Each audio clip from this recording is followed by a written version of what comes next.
എല്ലാവർക്കും നമസ്കാരം. നമ്പേഴ്സ് വിത്ത് രഞ്ജിത്തിലേക്ക് സ്വാഗതം. ഇപ്പോൾ വളരെയധികം ചർച്ചയായിക്കൊണ്ടിരിക്കുന്നൊരു വിഷയമാണ് IndiGo it did not go എന്ന് പറഞ്ഞിട്ട് എല്ലാ നവമാധ്യമങ്ങളിലും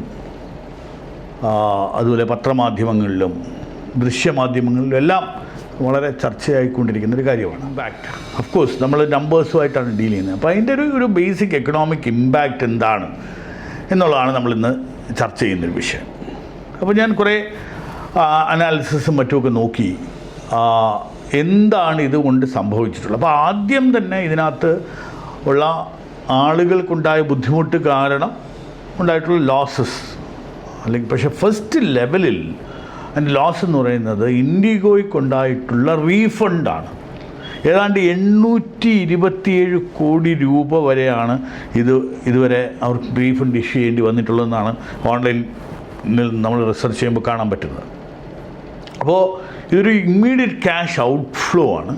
മാത്രമല്ല ഈ പറയുന്ന വിമാനത്താവളങ്ങളിലൊക്കെ ഉള്ള ആളുകളുടെ ഒരു ബഹളം വയ്ക്കലും അല്ലെങ്കിൽ അവരുടെ ഒരു യാത്ര ചെയ്യാൻ പറ്റാത്തതിനെ പറ്റിയുള്ള പ്രതിഷേധങ്ങളും മറ്റുമൊക്കെ മാനേജ് ചെയ്യുന്ന സ്റ്റാഫ് അവരുടെ കാര്യങ്ങളുമൊക്കെ ഒരു ഡെയിലി നഷ്ടങ്ങളുണ്ട്.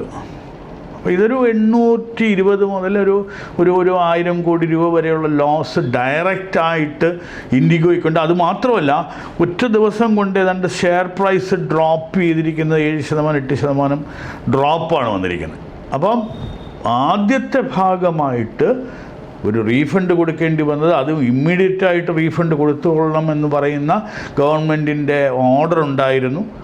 അതനുസരിച്ച് കൊടുക്കേണ്ടി വന്ന ഒരു ക്യാഷ് ഔട്ട്ഫ്ലോ ഷെയർ പ്രൈസസിലുണ്ടായിട്ടില്ല. ഇന്ന് എത്രയാണ് അതിൻ്റെ ഷെയർ ഡ്രോപ്പ് ചെയ്തതെന്ന് അറിയില്ല. എന്നാലും ഷെയർ ഹോൾഡേഴ്സിനും മറ്റും സ്റ്റോക്ക് മാർക്കറ്റിലൊക്കെ ഉള്ള ഒരു ലോസസ് ഇത് രണ്ടുമാണ് പ്രത്യക്ഷത്തിൽ ആദ്യം തന്നെ ഉണ്ടായിട്ടുള്ളത്. ഇത് കാരണം ഏതൊക്കെ ഇൻഡസ്ട്രിയെ ബാധിച്ചു?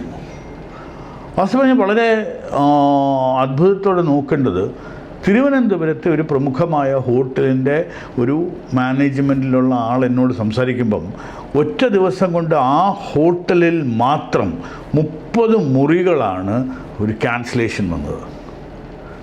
അപ്പോൾ ഒരു ബൾക്കായിട്ടുള്ള ക്യാൻസലേഷൻസ് വരുന്നു. അപ്പോൾ ഹോസ്പിറ്റാലിറ്റി ഇൻഡസ്ട്രി, അപ്പോൾ ഇതിനകത്ത് റൂം റെൻറ്റ് മാത്രമല്ല, അദ്ദേഹം വരുമ്പോൾ ഒരാൾ ഇവിടെ വന്ന് ഇറങ്ങുമ്പോൾ, വിമാനത്താവളത്തിൽ ഇറങ്ങുമ്പം ഉണ്ടാകുന്ന ഒരു എയർപോർട്ട് ടാക്സി സർവീസസ് ഉണ്ടാകും, ഫുഡ് ആൻഡ് ബെവറേജ് ഉണ്ട്, അതുപോലെ തന്നെ ടൂറിസം റിലേറ്റഡ് ആക്ടിവിറ്റീസ് ഉണ്ട്, അല്ലെങ്കിൽ ഈ പറയുന്ന സെമിനാർ, കോൺഫറൻസസ്, മൈസ് എന്നൊക്കെ പറയുന്ന കാര്യങ്ങളുണ്ട്. ഇതെല്ലാം ഒരു റിപ്പിൾ ഇഫക്റ്റിൽ ഇമ്പാക്റ്റഡ് ആയി എന്നുള്ളത് നമ്മൾ മനസ്സിലാക്കണം. അപ്പോൾ ഒരു വിമാനം, അത് 2000 ചില്വാനം വിമാനങ്ങളാണ് ക്യാൻസൽ ചെയ്യപ്പെട്ടത് ഓൾ ഓവർ ഇന്ത്യ ഇൻഡിഗോയുടെ. ആ വിമാനം ക്യാൻസൽ ചെയ്യുമ്പോൾ എന്തുമാത്രം ഇമ്പാക്റ്റാണ് ഈ ഹോട്ടൽ ഇൻഡസ്ട്രിക്കും ഫുഡ് ആൻഡ് ബെവറേജ് ഇൻഡസ്ട്രിക്കും അതുപോലെ തന്നെ ടാക്സി, ലോജിസ്റ്റിക്സ്, ഇതിനെല്ലാം പുറമേ അതിൻ്റെ ഒന്നും ഒരു നഷ്ടം ഇന്നേ വരെ കണക്കാക്കാൻ പറ്റിയിട്ടില്ല.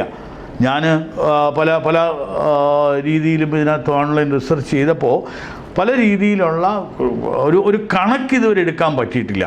പക്ഷേ ഒരു ഡിപ്പാച്ചേഴ്സും മറ്റുമൊക്കെ ഇല്ലാതാവുമ്പോൾ ഉണ്ടാകുന്ന ഇൻഡസ്ട്രികൾ ഏതാണ്, ഇമ്പാക്റ്റ് ചെയ്യുന്ന ഇൻഡസ്ട്രി ഏതാണ് എന്നുള്ളതാണ് ഞാൻ ഇപ്പോൾ നമ്മളുമായിട്ട് സംവാദിക്കുന്ന ഒരു വിഷയം.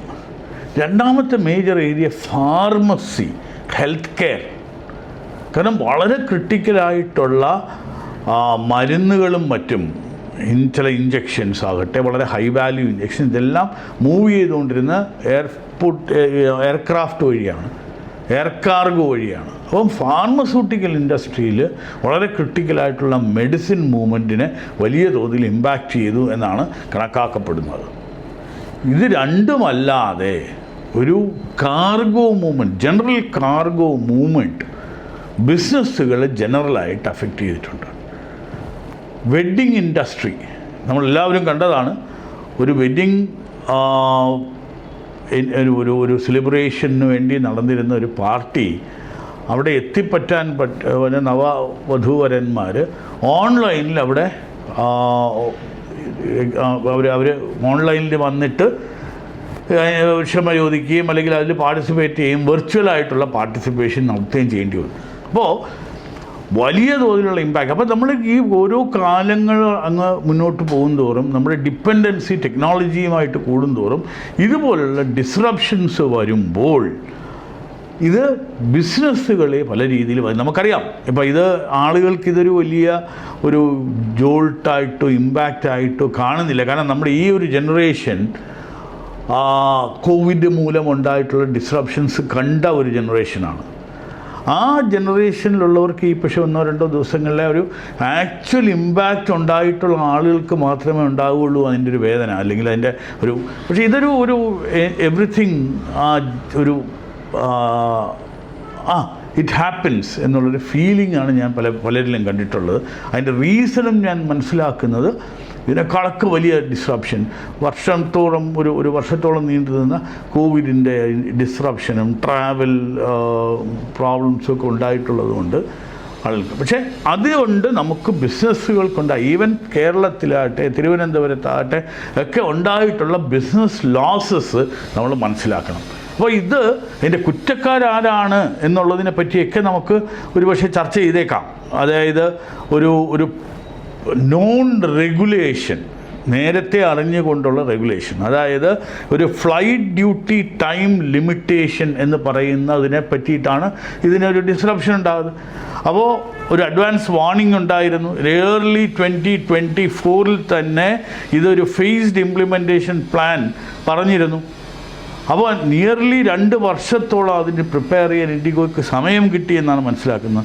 DGCA വാൺ ചെയ്തിരുന്നു, ഇതൊന്നും ചെയ്യാൻ പറ്റിയില്ല. അപ്പോൾ നാച്ചുറലി ഇത് നാട്ടുകാർക്ക് മാത്രമല്ല ആ കമ്പനിയുടെ സർവൈവൽ തന്നെ, എക്സിസ്റ്റൻസിന് തന്നെ ഇത് ഒരു മോശമായി ബാധിച്ചു.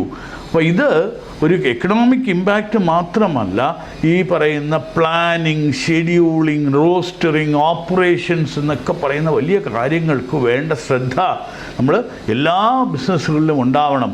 റെഗുലേഷൻ വളരെ ഇമ്പോർട്ടൻ്റ് ആണ്, അതിൻ്റെ നിയമങ്ങൾ പാലിക്കാനുള്ളതാണ്. ഇത് നമ്മൾ ഒരു സിവിൽ ഡിസൊബീഡിയൻസിൻ്റെ കാലഘട്ടമല്ല എന്നും കൂടെ മനസ്സിലാക്കേണ്ട ഒരു ഇവൻ്റാണ് ഈ ഇൻഡിഗോയുടെ ഈ ഇറ്റ് ഡിഡ് നോട്ട് ഗോ എന്ന് പറയുന്ന ആ ഒരു പ്രശ്നം. Thank you.